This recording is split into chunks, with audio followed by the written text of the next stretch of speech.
Imagine a world where humanity once held secrets beyond our wildest imagination.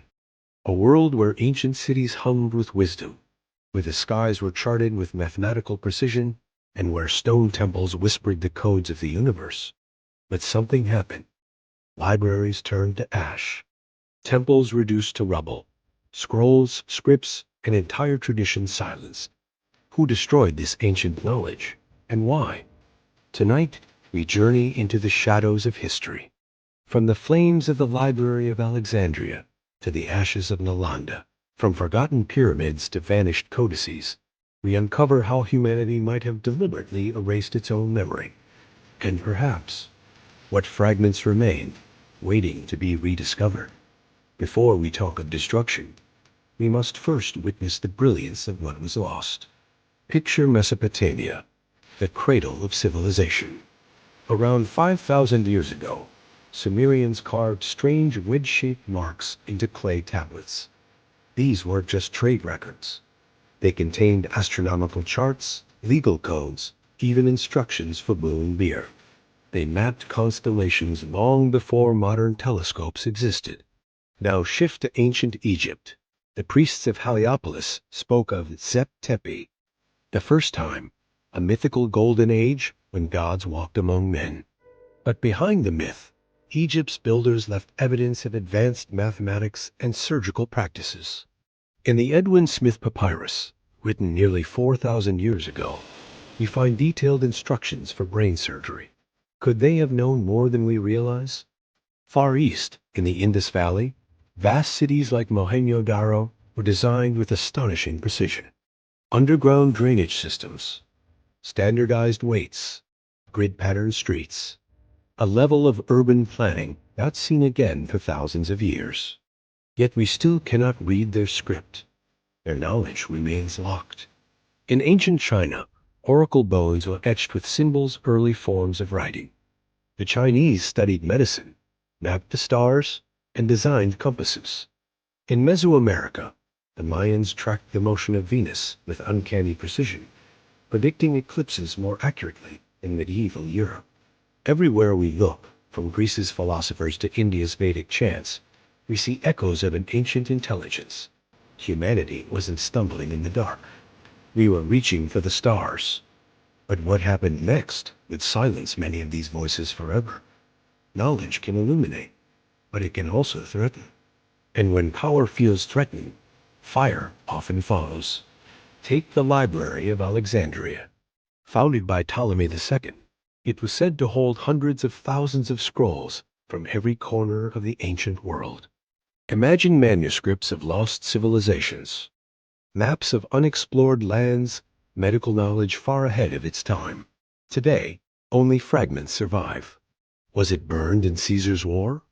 Was it destroyed later by decree? Or perhaps erased piece by piece? No one knows. But humanity's greatest archive vanished into smoke. Across the world in India, Nalanda University stood as a beacon of wisdom. Scholars from Tibet, China, Korea, and beyond traveled here. Its libraries stretched miles, filled with texts on medicine, astronomy, logic, and philosophy. Then came the flames. Invaders set fire to the manuscripts, and it said they burned for months. Imagine the scent of ink, parchment, and knowledge filling the sky as ash. Centuries of wisdom gone. In Mesoamerica, Spanish missionaries encountered Mayan codices, complex books of mathematics, astronomy, and history. Instead of preserving them, thousands were burned. Bishop Diego de Landa wrote, "We found a large number of books, but as they contained nothing but superstitions, we burned them all." Today, only 4 Mayan codices remain. 4 out of thousands. And then there were the temples. From Greece's Parthenon to Babylon's ziggurats, sacred structures were toppled, statues smashed, altars desecrated. With each strike of the hammer, a piece of memory disappeared. This was not mere conquest. This was erasure. A deliberate attempt to control the past by destroying it. But not all destruction came through fire. Some came through fear. Imagine being a philosopher in late antiquity. You speak of the stars, of atoms, of hidden forces in nature. But your ideas contradict the new powers that prefer obedience to curiosity. Suddenly, your words are dangerous. Some were imprisoned, others executed, and many remained silent. Across Europe, the so-called witch hunts spread terror. Herbal healers, midwives, and women with knowledge of natural remedies were branded as servants of evil. Their wisdom, passed down for generations, was lost to the flames. In many parts of the world, oral traditions suffered similar fates. Stories that had been sung for thousands of years were silenced. The keepers of knowledge died without passing their secrets to the next generation. The silencing was as effective as fire. Ideas do not need to burn to disappear. They can simply be forbidden. And yet, fragments survived. On a hill in Turkey, the Göbekli Tepe stands, a 12,000-year-old temple complex buried deliberately beneath the earth. Carved with animal symbols, its pillars suggest an advanced understanding of astronomy. Why was it buried? To preserve it or to hide it? In India's Rig Veda, we find hymns that speak of cosmic cycles and the age of the universe in billions of years, eerily close to modern scientific estimates. Did the ancients grasp concepts that science only now rediscovers? In Greece, the Antikythera Mechanism, a 2,000-year-old bronze device, turns gears that track the motion of planets, a mechanical computer long before the computer age. In Mesoamerica, the Mayan calendar tracks time in cycles spanning thousands of years, suggesting a cosmic perspective far beyond simple farming needs.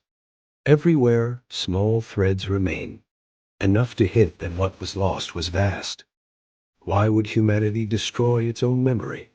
Some say it was fear of losing power to knowledge that empowered the people.